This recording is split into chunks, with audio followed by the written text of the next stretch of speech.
Oh, I'm gonna grab one more bottle of wine. Hold on.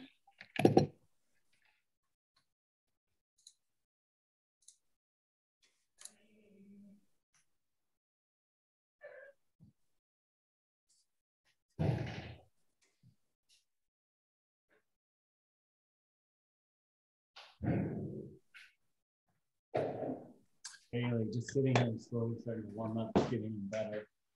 All right. Yeah. There we go. Here. Bye-bye.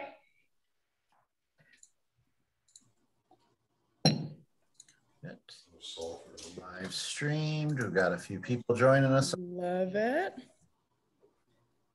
And then we'll let Facebook catch up. It's got a lag on it, so we'll let that catch up before we get to doing everything, meaning talking. You can still be drinking and all that if you want. My last bites of lunch, excuse me. Yeah. I like how Josh is in the active room there with the lab. I like Drew. Drew can keep doing stuff and people can, ooh, something's happening. Like, hey, Drew. Little do they know he's just washing his dishes from lunch. But it looks great. Hey, I'm an active seller here. Yeah, no, I see. You can tell, right? Totally convinced. It looks so lifelike. Cool. All right.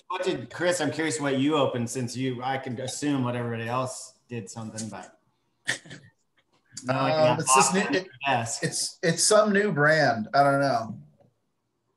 Hey, look at that. Look at that. Nice. Captured one of these after the one of the tastings, the critic. So David Rappaport from Olive Street. Hello, local. I love it. David, don't you normally live in San Diego? Is that you? I think, maybe. Well, thank you for coming up to Paso. Oh, you're visiting. Okay, so nice to be up here. All right, got it. I'm figuring that out now. Chris can in fact read. I just had one sip of wine at this point too. Me too. Okay, let's get going. I think we're good to go. So cool. Welcome everybody to another Paso Wine Hour. I know it's been a little while since we've been on. We had unfortunately a late minute cancellation for our show last week, but I think the last time we left you, we were about to do Blend Fest. Now we're about to do something called Spring Release Weekend. Yeah, we're talking about events and the events that we do in Paso. Before we get into that, we should talk a little bit about what's happening right now in Paso, in the vineyards. I hear there's a little bit of bud break happening. I don't know if you all are seeing that as well, but that does feel a little early, maybe. A little bit. Yeah. A little bit. We gotta get through. Let's get through this weekend. Get through this Friday night. I think it is Saturday morning. I think it's going to be a little chilly, and then we might rest a little bit. But yeah, a little nervous. Yeah, I bet. So we were lack of water. I mean, for those of you watching who are in California, you know, you've seen it. For those of you out of the area, I think over at Tablas Creek, maybe you have 14 inches total on the year. Ian, you know? That sounds about right. Yeah. Yeah, 14 inches, all top loaded, everything early. Yeah, exactly. Yeah, everything early. And then since then, we've had little drizzles here and there, but nothing to really make much of an impact. I think here in the city, it's much less than that. It's maybe about 6 or 8 total. So that's not a lot. And sometimes we can get a lot of rainfall in March. That doesn't look like it's happening at this point in time. So it's entirely possible that our window for water is closing up on us. But at least if we have some fairly cool temperatures like Josh was noting, that might help bud break, hold off for full bud break, hold off for a little while longer, but we'll see. So anyway, that's a little bit of what's happening right now for where we are in the year and growing season, because that's basically starting up here. today's show, Spring Release Weekend. So we do events. That's what we do with Paso Wine Alliance. We market Paso. We do it in a number of different ways, as you've been able to see and hear on the Paso Wine Hour. And so one of those things, though, about getting consumers here is just so important. We create kind of that stepping off point of inviting people here for some special event, and then that helps them maybe go out and see other things, maybe discover wineries. Maybe it's their first time coming to Paso, and so this kind of becomes that easy jumping off point to be able to do that and utilize this one of these special weekends, because now you've got, let's just say, a bunch of wineries all in one location, like we're going to have and we'll describe with Spring Release Weekend. Or you have a themed weekend where you can go out to a lot of the different wineries, which is also Spring Release Weekend. That's kind of what we do. And so for today, we want to talk about that, but we also want to talk about marketing. We want to talk about how Spring Release Weekend actually came to be, because it's a brand new name, but it's not really all that new of a festival. I mean, it's new. We've really refreshed things from what it used to be when it was Zin Fest. So we want to talk about that, and I've got some great people to walk through that with you. We've got Maggie Tillman from Alta, Colina. Say hi, Maggie. Hello. Thanks for having me, Chris. Right on. And Maggie's been on the show a couple times. So we've got new to the show, Ian Consoli from Tablas Creek. Tablas not new to the show, but Ian, welcome. Yeah, thank you. Thanks for having me. Ian, what's your role over there at Tablas? I am the marketing director. So, marketing director. And you've been there a little while, huh? yeah, it's been about 4 years. Nice. Okay. Longest job I've ever had. So that's a something. Cool. We're going to talk a little bit about Ian and some of the marketing initiatives that are happening here in Paso amongst the wineries as well. So we'll get into that a little later. And my good friend Josh Beckett over at Peachy Canyon Winery. Hey, Josh. How are you guys? Thanks for having me. Glad to be here. I think this is my first time on the Paso Wine Hour as well. Is it? Oh, I've been on before. Yeah. Cool. And then, you know, everyone, Josh is one of our board members of the Paso Wine Country Alliance. So that's always fun to have a board member on and checking out what one of the little things that we do to help connect us with all of our audience and Paso wine lovers. So cool. Well, Josh, you know, originally Spring Release Weekend, it's the third weekend of March. And that third weekend of March for many, many years was the Paso Robles Zinfandel Festival, or Zin Fest. And but I don't want to go back. Canyon, you're a Zin house. Yeah. Way back when we started to talk about changing the name, I know your dad wasn't all too favorable of it.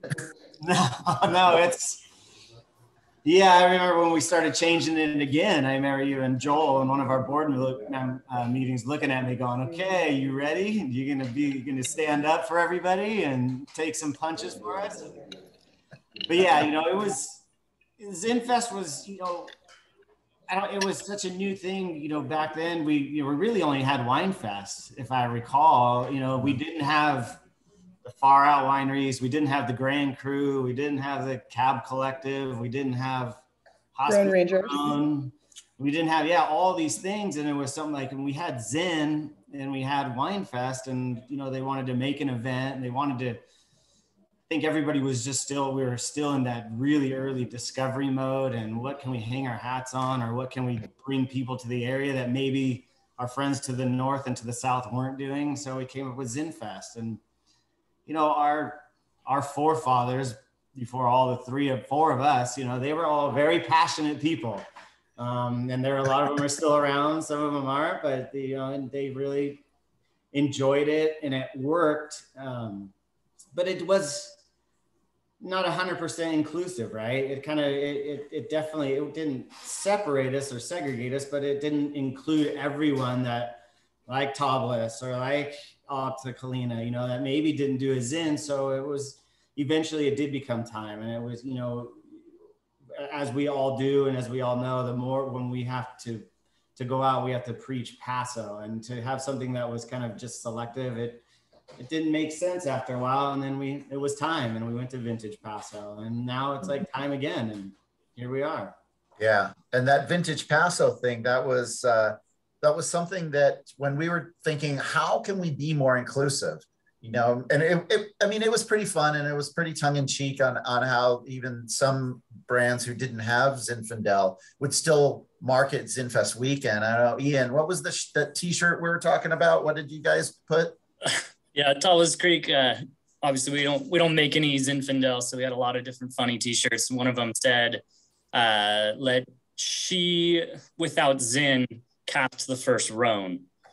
So that's all we had. We were playing along. Were those t-shirts, real quick, before we jump back into topic, though, this is what we do on the Paso Wine Hour. We digress a lot. Were they made like to be sold, or was it just staff who wore them? It was just staff for those weekends, because we didn't have Zin, and it was Zin Fest. So it was like, how do we connect the dots here with Tablas Creek? And so there's been a lot of actually talk about doing a rerun on some of those vintage shirts, just because it was such a good time. And you're talking a decade ago or so. Yeah, those were cool. I always wanted to try to get my hands on one. So if you guys do that, I would love to get one. Anyway, all right. So back to topic. At some point in time when we were looking at Zin Fest, and there was like Zinex, which used to be, that was the big Zin festival that I already forgot what it. Zap. Thank you, Zap. See, they've changed their name too. Anyway, we ended up looking at trying to do something different. I came up with, vintage. Humble brag. With a colon, and it's terrible. It means nothing. Vintage Paso. What does that mean, Chris? I don't know. It looked good on paper, and then you could put like Zinfandel after it, or Grenache, or Petit Syrah, or I don't know, Aglianica, whatever we wanted to celebrate and talk about for the weekend. But that actually never really went anywhere. And then we were kind of stuck with this name. And as it gets out there, and it's always the third weekend of, then calendars and all those types of things for that might list, wine weekends and events and the like, just kind of still proliferated. And I bet you anything, it's probably still out there somewhere. Somebody's probably printing, Vintage Paso in some booklet or something like that, because it's the third weekend. But now we changed the name. We've done something different. And marketing, that's marketing for you, right? That's what you do. I mean, Maggie, you guys change it up as much as you can. You're trying to stay fresh with things all the time, right? Absolutely. And part of it is, we want to have a good time too. And one of the cool things about Paso is how many different grapes we can grow and the different styles of wine we can really do well here. So even on our own estate vineyard, we experiment all the time. And we're always trying new stuff. We've put wine in a can in the last couple of years. We're experimenting with some different sparklings and just having a good time with it. Yeah. We had a little comment come in. We've got Steve and Martha Hewitt from Columbus, Ohio, and they've opened a 15 en Goblet from Tablas Creek. Very nice. So, hey, Steve and Martha. Love to have you guys on the show, and everybody else who's oftentimes a regular watcher.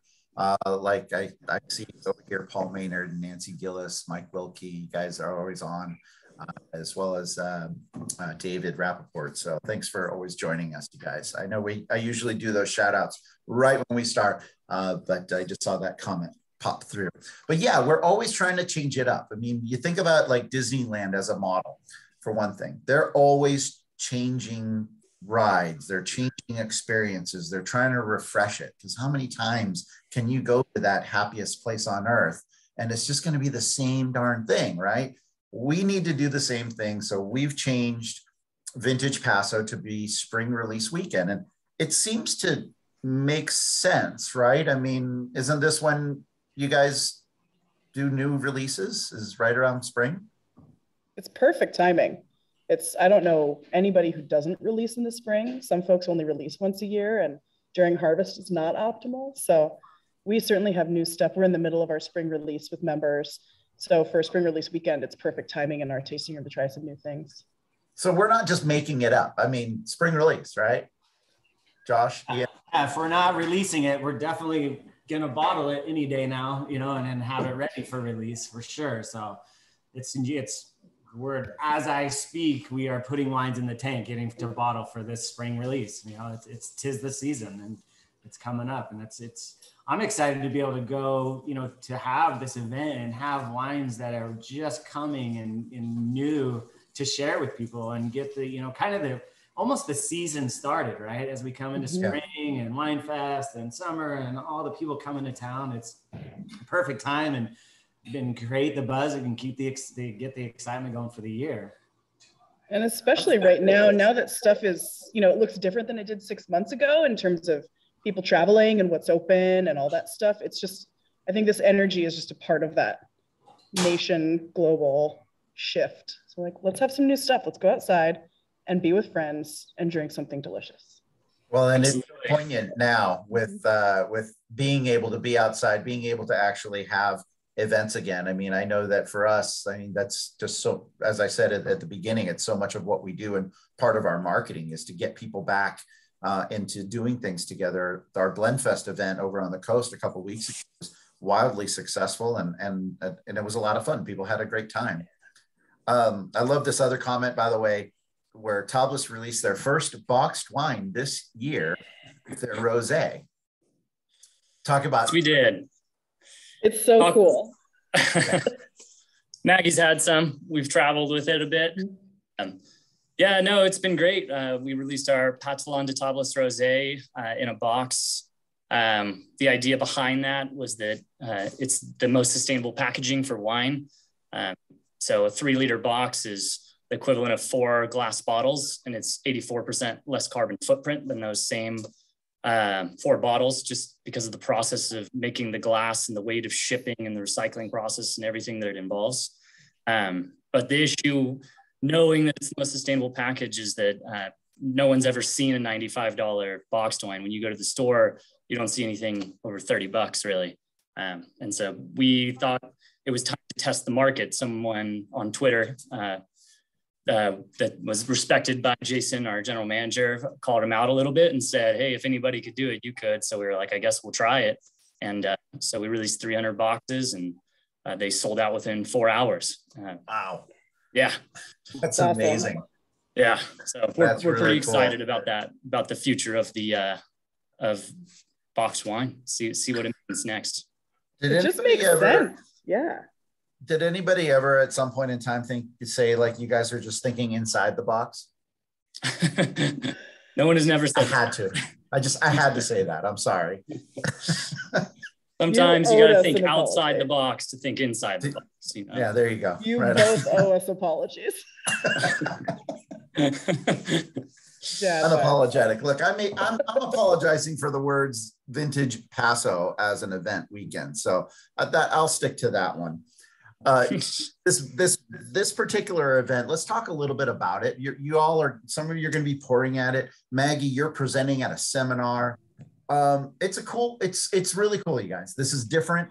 We're changing everything up this year, by the way, with our events, because with Vintage Paso becoming spring release weekend, we're also changing the format of how this event happens. We're actually doing a tasting in the downtown city park associated with this particular festival. And then we're also doing a seated seminar, which we like to do seated seminars. We like to do the education thing, get people like Maggie or Josh or even Ian and other people to come and explain about the wines, sit down, and you have that kind of one-on-one time.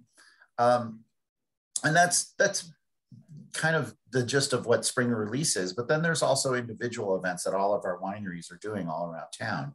Maggie, you're going to be showing a carbonic Grenache upcoming seminar, which tickets are still for sale. You can go to pasowine.com. Talk a little bit about what you're going, give people a little taste of what you're featuring with this wine, because this is new. Yeah, it's brand new. So talking about, even within the confines of being an estate operation, we can still experiment a ton. The carbonic Grenache is a really great example of that. It is basically a chillable drink now red wine. And the way we go about it is through a different fermentation technique. And I have to preface this, I do not make the wines. My dear friend Molly Lonborg makes the wines. I am on the panel in her stead because she is occupied having a baby. And so I'm like, you know, put me in, coach kind of vibes. So yeah, love to Molly. Really sad she can't be on the panel, but I'm excited to get to do it.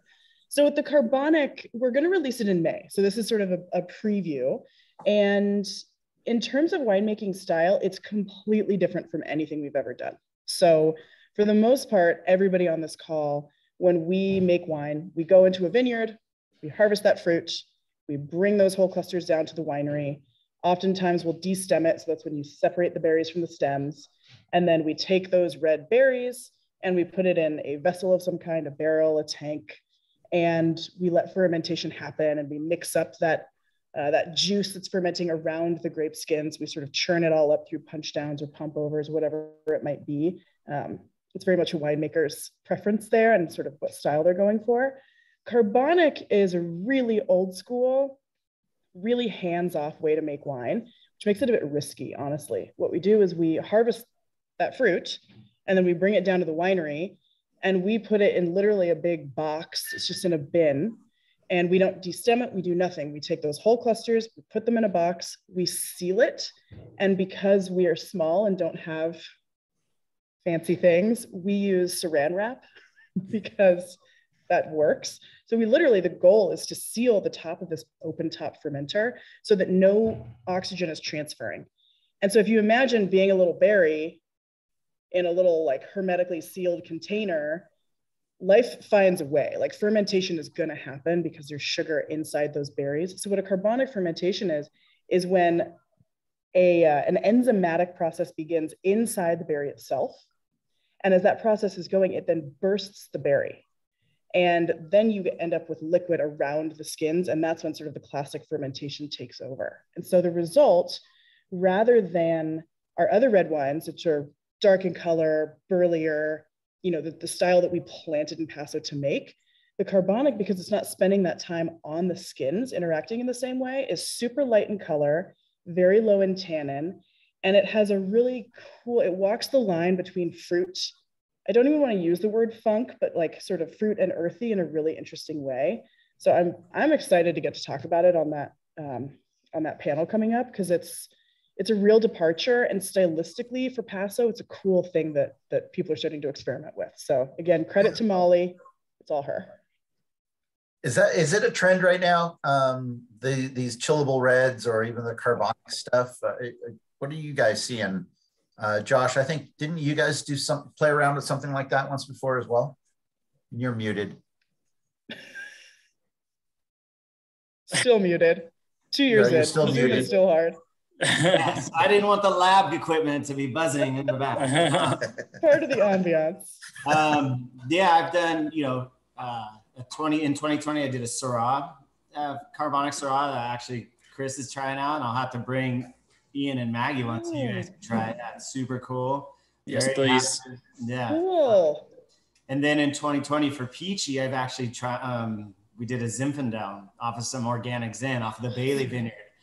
And whether it's trendy or not, I think it's definitely, you know, they've been doing it, like Maggie said, forever. I think Paso might be something new and something that some of us are experimenting with. And I think it's, I don't think any of us are going to change our whole winemaking philosophy and all our wines are going to go that route, but I think it's fun to have, and it's fun to be able to share something that is a totally, like, aromatically, you get these fresh baking spices and these yeasty aromatics and this totally different feel and aroma and color compared to your traditional wines, that it's like another arrow in your quiver of cool things to have and cool things to share.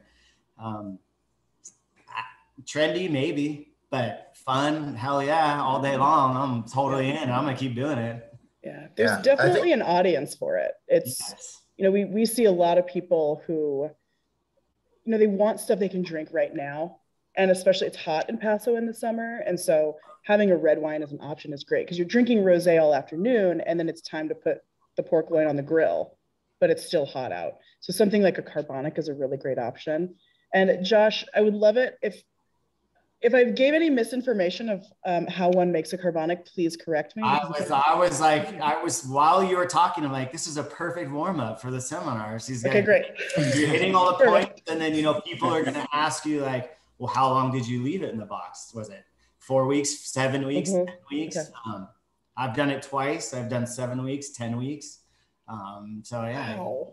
How long, what was how much of settling, how much juice when you're dumping it, and how much cold cluster still was there. I'm going to have to bug Molly before the seminar.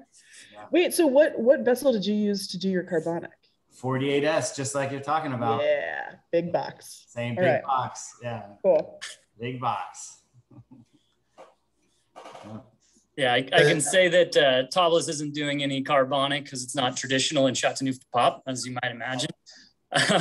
But I definitely consume my fair amount of the carbonics. So you might not be doing that, but you guys have that Counoise that you'll do that's delicious and light and fruity and along kind of the same lines. It might not be made in that manner, but I think these lighter red wines like the Gamets out there or the Valdiguis out there, people are digging that right now, it seems. And a question that I almost have for you guys is okay, so everybody has a white wine, right? Pretty much, close or for the most part, these days everyone's having a rosé. The rosé revolution from back in 2018, it seems like all of a sudden rosé, rosé all day. And then of course now we're kind of seeing these carbonics or these kind of chillable reds or lighter red wines. It's almost starting to find its place in a portfolio, it seems. Yeah. Oh yeah. I think that's being driven by a younger consumer just wanting something different, thinking about wine in a different way. Some things that we've seen in the market talking demographically is like the millennials, they don't want to do what their parents did. And so what the wines were then, these carbonics, these light crushable reds is a complete divergence from that style of wine. So there's respect for any of the other wines, but I think it's what's creating this new market. Mm-hmm. I love how we're calling them chillable, but there is this thing that Ian, you just said, how they're light crushable reds. Yeah. Dude, that's the thing. You go into the market in LA and you go into a wine bar and you say, I got crushable red to sell. They're like, give me a case. I don't even have to try it. That's the term right now. So if you're wondering how to be cool with the kids, just say crushable red. Crushable red. What does crushable mean though? Honestly, what does crushable mean? It means you can drink too much of it too fast because it goes down real easy. Exactly. And then you pour one glass and the next thing to do is pour another. Exactly. That's like the thing that they were talking about a few years ago, the porch pounder, right? Exactly. Now we got the crushable red. We're a bunch of marketers, us folks. And I do think a lot of these, which Josh, on the winemaking perspective, again, please jump in. My association with a lot of these wines, like rosés, carbonics, pet nats, so a sort of fun drink now, sparkling, they tend to be a little lower in alcohol also because we're harvesting them earlier. It's a different approach. And so it means, when it's you and a friend, rather than opening one bottle over the course of the afternoon and evening, you could have two. And so I think it's also that crushable thing of you have to pay a little less attention. It's not like it doesn't catch up with you. They're not super hard to pick apart, right? They're not overly complex. They're not, and looking at it broad, big, pet nats and carbonics, you're not going to lay them down and age them for years and years, right? They've not been sitting on all this. They don't have all this tannin and wood tannin and seed tannin and skin tannin. So it's again, it's crushable. Why should I leave it? I want to pound it now. I need to drink this. It's perfect. This is what I got it for. It's like the Mission Impossible movies, or I was gonna say Fast and Furious, but I'm gonna go Mission Impossible because Mission Impossible, those are good action movies. Tom Cruise, very good at his job, but they're also dumb and easy to consume and put you in a good mood. And when you feel watching a movie that you've already seen 5 times, you're never going to be mad at Ghost Protocol. Yeah. But it's still like a soundly made Absolutely. film. And I think this style of wine, it sort of is that, at And least. you're still going to use for that, me. like you're going to use good fruit to do it. You're not going to half-ass it, right? I'm not going to go out and get mediocre Syrah. You're going to source from your, estate, and with the Tablas, the rosé from the estate, you were using the same quality fruit and the same quality tools, but it's just made in a style that it's like, drink me now. Yeah. And what's interesting though is that what you just said, Josh, about you're not going to be, there's not an oak program for it, or there isn't, the behind the scenes costs are not going to be as much to create these wines. And so in a sense, it also makes them a little bit more affordable, right? Yeah, it depends. I mean, unless you're like me with the knucklehead that decided to start up a new brand and come out with a carbonic. But I guess, or like when I did a pet net last year, it was so labor intensive. It killed me. So it was, but we still, they're priced accordingly for sure. I mean, you don't have all this, 2 years of aging and all this overhead on it for sure. I mean, you can definitely make it friendlier price. And release them early and get them out into the marketplace and get people to enjoy them and hopefully talk about it a lot, right? So, it's that first exposure to the vintage, because in a vintage like 2020, we're just releasing our 2020 reds, but most of our 2020 reds aren't going to be released until the end of the year or even next year. So get the early lighter reds now and have an understanding of what that vintage has become. Yeah, that's a great point. And again, the thing I always come back to with Paso is how many things we can do really well here. I think that's a great example of, even in a given vintage, if what I'm doing is Syrah in 2020, that maybe that's going to come in the form of a rosé, maybe it's going to come in the form of a carbonic, maybe it's going to be a big aged red, maybe an extended barrel age. There's lots of ways to come at one ingredient in a way that I think just makes Paso super compelling and fun to drink in, really. It's kind of the same concept as the Nouveau Beaujolais, right? In a sense that they're, that's a crushable red. Not a lot of people like it. I do, but but it's pretty easy to go down. And of course, that one is coming out early. This is just a little bit more extended in time, I suppose, with what we're making, right? It's funny that our conversation actually kind of went this direction, but I dig it. So spring release.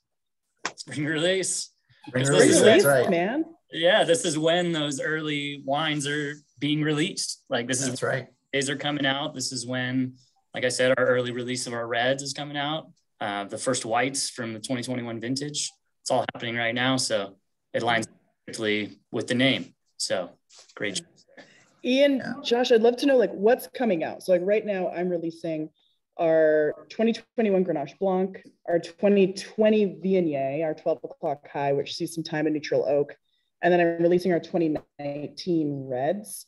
I dotted in rosé about a month ago for members, and then the carbonic is coming in sort of April, May. What are you guys releasing right now? I'd love to know. And Josh, what are you bottling right now? So we are doing 21 rosé, Grenache, Counoise Cinsault, and then 21 white Rhone, our Pêche Blanche, which is Grenache Blanc Picpoul Vieux blend. I had last year's. That wine is crazy good. Solid, super good. I think 21 is a little notch. I'll give it a little bit of a bonus, a bump up. So happy about that. And then we're bottling some 20 reds, some 20, couple 20 Zins and some 20 Rhones. So GSM, Zin Rhone blends, and then straight up Zins as well. So super happy. Is that a new wine, a Zin Rhone blend? Sorry? Is that a new wine? No, that's the odd one. It's been out a couple vintages. It's Zin based, but then we have some Rhones here on the hill, some dry farm Rhones that I'll pepper it with. Little Mourvèdre, little Syrah, little Carignan. So it's super fun. And Cool. some of them, three of the Zins I'll bottle age till the fall, but 3 of them will come out in the spring. And then 3 of the rounds will come out in the spring. How about you, Ian? Awesome. Ron? Yeah, so our 2 rosés from the 21 vintage, our Vermentino, so the first white. We're going to on the rest of the 21 vintage whites. Those will be bottled in June. Reds wise, I'm drinking the new 2020 Côte de Tablas. Yeah. So Grenache driven red, so on that lighter style. And then the grapes that are in it, so 100% Grenache, 100% Counoise, 100% Cinsault. Those are all coming soon. And then we're on the next round for our heavier reds. And so our 2019 Tannat and our 2019 La Complice, which is a Syrah blend, or 2019 Panoply. So that just shows you that life cycle. They spent a whole another year from the 2019 vintage getting released at the same time as the Grenache. Yeah, exciting times. What are traditional times for releases? I mean, we're saying spring release because, okay, yeah, you know, some of the whites typically come out from the previous vintage. And then maybe, you know, those heavier reds that had to spend, you know, a good cycle, let's just say 18 or so months in barrel and then eventually bottled, et cetera, et cetera. But when are traditional times? And then a follow-up question to that is, how much does bottling scheduling determine release scheduling? More than Not is bottling cute to talk about. Yeah. That's a lot, right? There's a lot to unpack there. Just, you know, kind of start where you will. Yeah. The logistics are a real thing, and all of us work for relatively small producers. And so we don't have our own bottling lines. It's not like we can say, oh, we feel like bottling these 600 cases next week, let's go for it. You know, we're getting bottling dates at this point. When we bottle, we book the next date. So months in advance, we have this deadline, and the wine's got to be ready. So for us, one of the other factors this year, which again, logistics, Molly having a baby. And so we had to make sure that we could bottle before she was otherwise occupied. But we also needed enough time after harvest to make sure that those wines were where we want them to be. So that's a real thing for sure.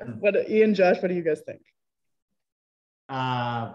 Yeah, right. You know, unfortunately, I know all of us wish we had our own bottling lines and we could just sit there and, oh yeah, we ran low on that, it's time. Or, oh no, I don't want to bottle it right now, I want to give it another couple months. And you know, then all of a sudden that window comes of harvest. You're like, well, we're not doing it now, you know, and there goes those 3 months, 4 months, whatever. And so I like Maggie said, we're definitely booking out 6-8 months ahead of time. You know, different varietals. Obviously, we're all bottling at different times. Bordeaux's, you know, I'm barrel aging longer than my Zins. You know, Zins don't need as much that extended barrel aging, and they're, in my opinion, that, you know, 18 months, they're fresh and new and ready, or, you know, that spring of the year and a half or whatever it is. But kind of depends on the varietal, depends on logistics. But logistics, like again, what Maggie said, definitely leads the process, and then we kind of work around that for us bottling. Yeah, and for us, our senior assistant winemaker, Chelsea Fran, she has a pretty good system down after all this time, which she really needs after, you know, we produce 30 plus different wines every year. And so, I mean, she's basically, we know we're going to bottle at the end of January. And when that's done, she's like, same time next year. And so we have our spots, we bottle, I think 6 times every year. Whoa. For wines. Yeah, because but we've been working with them so long, we understand what their life cycle is. And so that's the plan. Sometimes things get thrown off. This year, talking logistics issues, we couldn't get some screw tops for bottling we were going to do. And so that got pushed to the June bottling. And so keeping that same date, it's pretty wild. And then the wines, yeah, I mean, it is based on bottling. I mean, we put that Côte de Tablas in bottle 2 weeks ago now. We released it the next week. We were waiting for it. Yeah. Just because we needed the wines and we're excited to share them with people. So really bottling matters quite a bit. I love that thing you said about sort of understanding the life cycle of the wines. That's also a real thing is, we've been working with our vineyard for 15 plus years. And so we have an idea of what's too soon. And so when it comes to picking that date, we have boundaries of like, nope, we know that we cannot execute the quality of wines that we're going for before this amount of time. And so within the confines of those bottling dates, we then sit down and at least with the release of our reds, we taste through as a team and we say, okay, over the course of 2021, I'm releasing all of our 2019 reds. We sit down in the spring. We did this about 8 weeks ago, maybe. So winter, I guess. And we taste through them and we say, we think these are things that are going to show better sooner. This is what the spring release is. And these are things that we think need an extra 6 months in bottle. That's going to be the fall release. So we are letting the wines guide us still when it comes to release. And the logistics are just a sort of an underlying reality, but we all, sort of have our understanding of our style of wine, the vineyards we work with, and you just roll with it. Yeah, we have a good question here. How many different bottling line companies work in the Paso Robles area, and where do they travel from? I can think of 3. I only think of 3 myself, yeah. And they're all basically local. I mean, this county, Yeah. This county. You're on mute, Josh. Yeah, I was gonna say those 3 guys. Yeah, like you said, they're local, and I think there's more than that. Actually, I know of a new 4th coming or 5th, but they're all here and they go out of the area. They travel to Napa and Temecula, all over. And it's probably the worst job on the planet that I can think of is owning a bottling line. One of the top. I could not imagine. No, I would not. When you see those trucks, it's a big semi truck, everyone. Just think semi truck. And that semi truck houses a bottling line. And hoses come in and it goes in and everything's going around on conveyor belts. And there's people out the back and they're putting case boxes of empty glass up and it's getting loaded into the chute. And then it comes out the other end and then they're taping it and stamping it. And, it's getting labeled as it goes around and all that.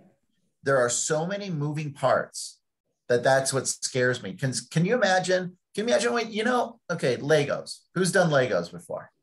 Right? Yes. Legos at some point, right? And then you put something together and then there's like a couple Legos left. And it's like, wait, how come those didn't make it into the thing I just built? Right?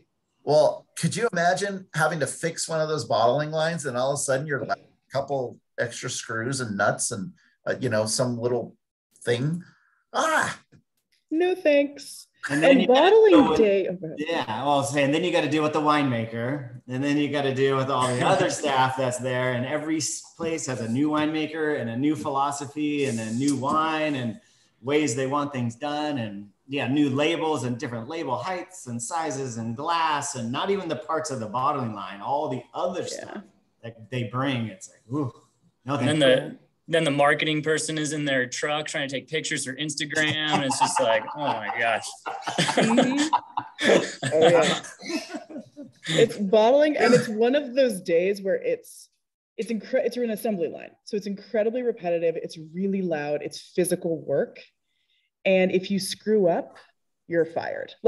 So it's a weird combination of both super boring and very high stakes. So it's not a relaxing day. Everybody's already on edge before it even starts. Yeah. Everybody's because you figure, 2 years plus a lot of times on these reds, we're 2.5 years into between the growing season, harvest, and then barrel age on these wines. If you screw it up on the line, it's not good. It's not good. I think it's luckily we work with good bottling lines in this area, and it goes pretty well for the most part.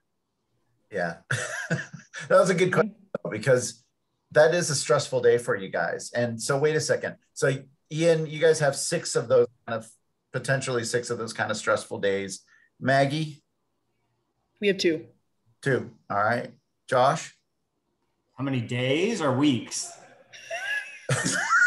Days. Days? Well, those bottling days. Yeah. We have a lot of days. We probably have, right, I'll have 5, 10, like 22, but only because I do it for some other people too now. But back in the day when I was doing, when we were cranking out Incredible Red and stuff, 10 years ago, 15 years ago, I would do Incredible Red straight for 3 weeks, just that one wine every day. And I still have nightmares about it.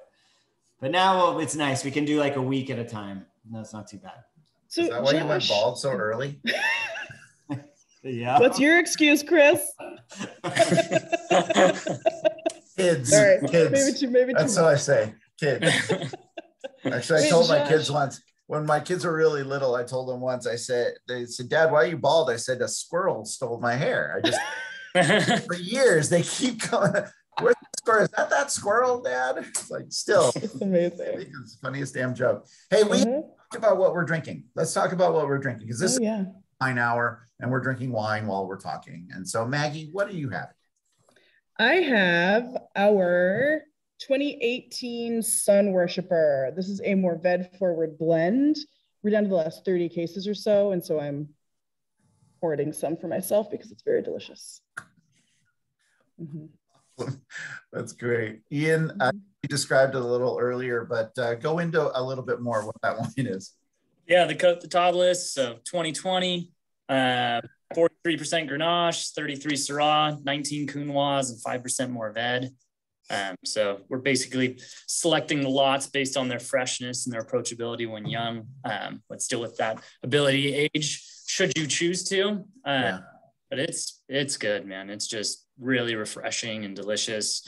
Like I said, 2 weeks in bottle, and it's already settling into its own. Really love this wine year after year.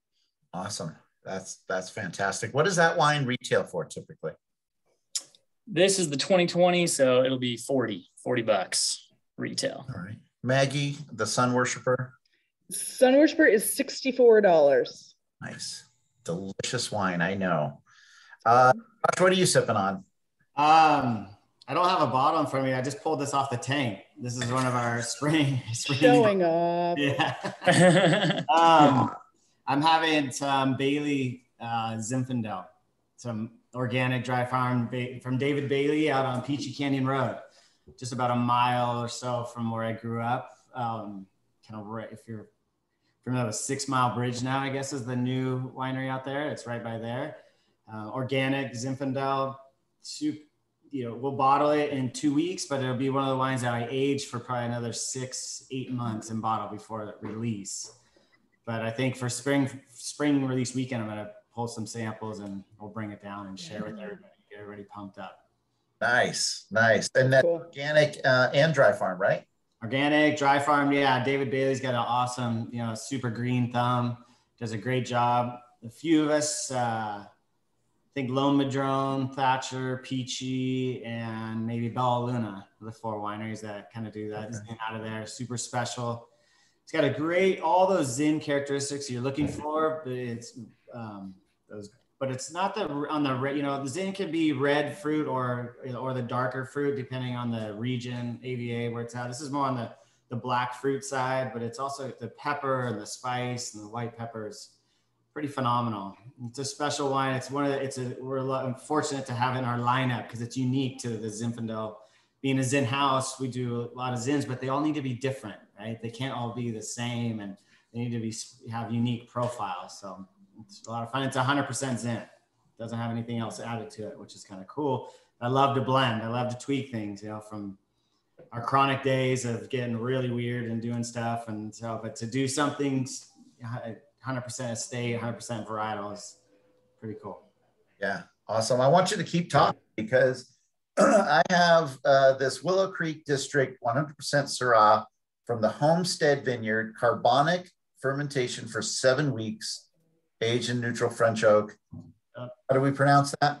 That's Thibodeau, Thibido. That's my grandmother, my mom's maiden name, my grandparents' last name. This small little new project I do here at Peachy with the family. the Homestead Hill, that's the Thatch Sherman and Michelle Thatcher's other vineyard over on Kyler Canyon. Yeah, that was a new thing Gibbsy and I started. We want to do something fun. It's a whopping 30 cases. It's, you know, just going big. It's crazy. It keeps me up more at night than anything. It's like, people are like, what do you, why? We you know, I spill more than that normally. Than now we're putting into the bottle, but it's a fun little project. Have a new estate for Peachy called Thibodeau Vineyard. That was kind of why that started, and that wine will eventually be 100% estate. It's delicious. It is absolutely delicious. It's sagey. It's got a little bit of like almost white and black pepper. It depends on what taste to nose, but it's not a crushable. I wouldn't call it a crushable. Yeah, from the few people that have had it, the few critics that have had it, it's not your typical carbonic. I think given it that 7 weeks and using Syrah as well, right? You know, it's not your typical varietal to do carbonic. And then that extended, I actually went 10 weeks on the 21 vintage, just getting a little bit more dicey, right? Like Maggie said earlier, it's a fine line, right? It's easy, but when you lock that thing in and you feel that thing up, you don't touch it. You don't know. And the only thing you can do is look at the palate wraps if it's still fermenting, because it's still kind of bubbled, and you know, is there still gas in there? And if it is, it's good. But yeah, it has more depth and it's richer, and darker, and more mouthfeel than your typical carbonic. It went to neutral French oak just for a short couple of months. I actually bottled that last May, so it was really fast. Yeah, it was kind of fun, something different. Very cool. There's a leanness to it though it just makes it just so incredibly delicious. Like you feel the mouthfeel. I'm sorry, it just has this leanness to it that is quite refreshing for Syrah as well. You know? Right. Almost lean, almost cool climate-esque, but it's Paso, and but it made me experiment for Peachy and try to go to the Zin route and do carbonic. And I don't know if Zin is quite as easy as the Rhone varietals, right? Zin being super uneven ripener, you know, we threw it all in there and locked it up, but you can't see those on the other side of that cluster where there's some more dehydration and some raisin. Yeah. The sugar went up, I think, quite a bit, and it's a little sticky at the moment on the Zin one, but it's beautiful as well. Has those carbonic characteristics, but it's still ticking away in barrel actually as we speak.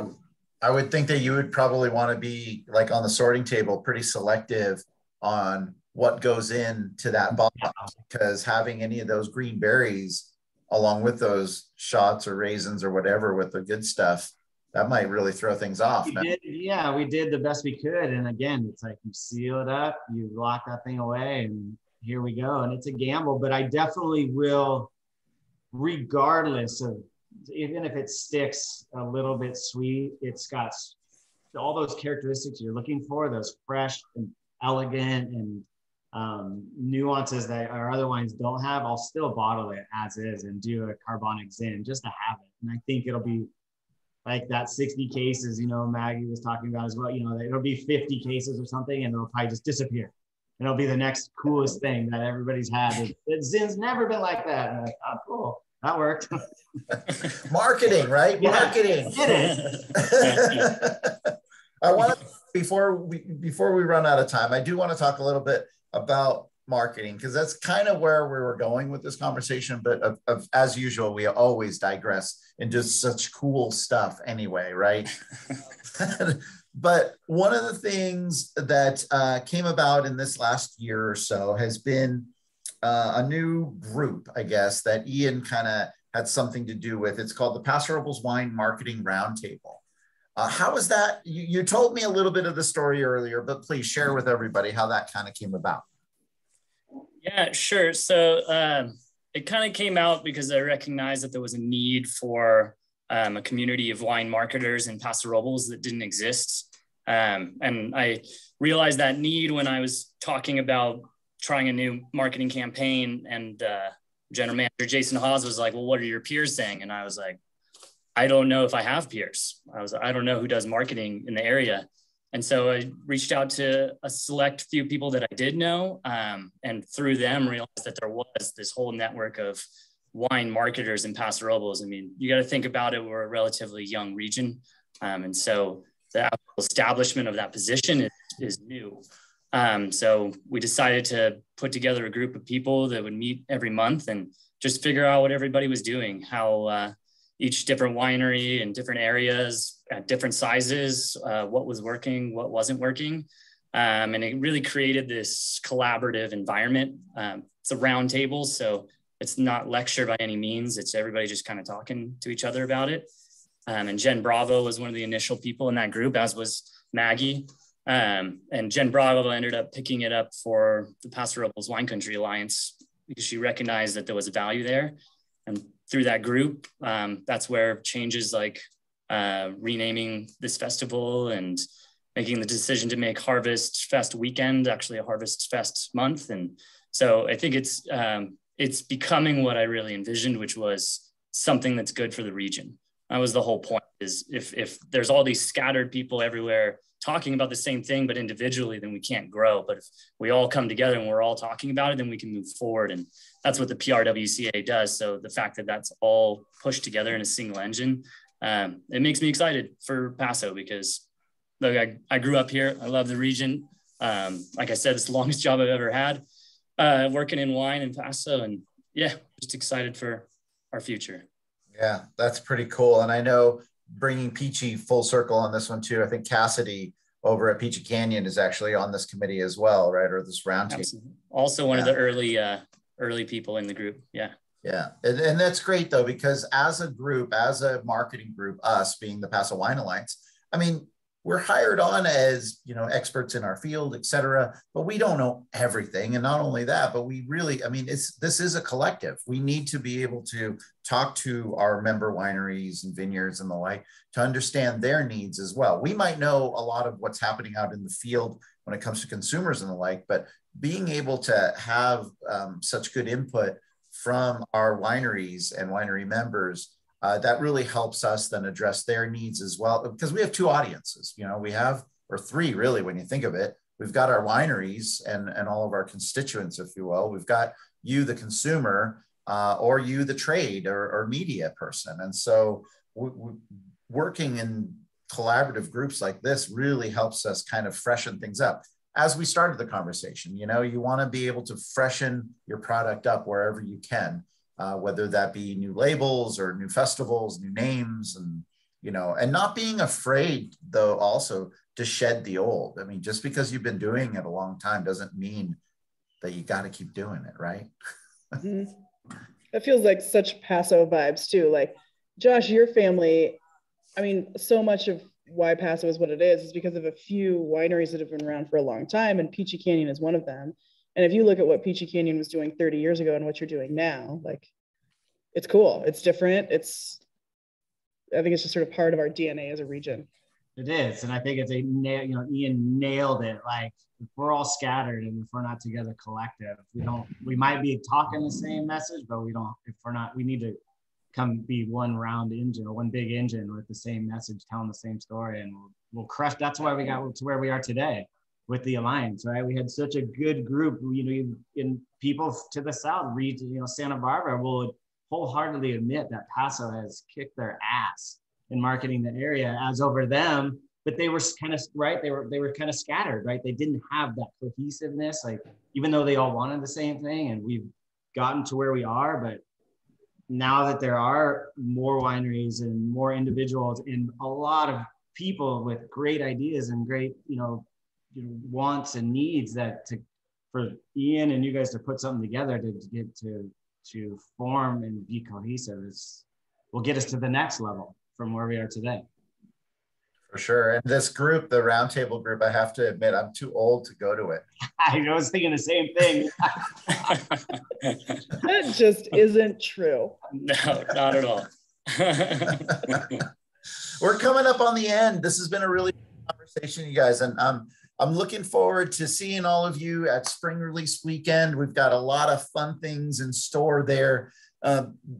Speaking of changes, you know, we're going to the park with Spring Release Weekend. You might think, oh, well, you've done that before with Paso Wine Fest. But the deal is that we're actually pulling Paso Wine Fest out of the park this year. We're going to take it over to the fairgrounds, and we've got a lot of cool stuff in store. You can go to our website and check that out, or you can wait for a future show and we'll be talking about it. But us taking those Spring Release, this new, you know, event, and bringing it into the park, and creating something new there that's going to be a little smaller than Paso Wine Fest, and it's going to be different. And its premise about spring releases and new releases is that's what it's all about. You're going to get to taste new wines while they're fresh, while they're just being released, and it's whites, reds, rosés, pet nats, who knows, carbonics, you name it. That's all going to be there. The seminar, that's on Friday, also earlier in the day from 2 to 3:30.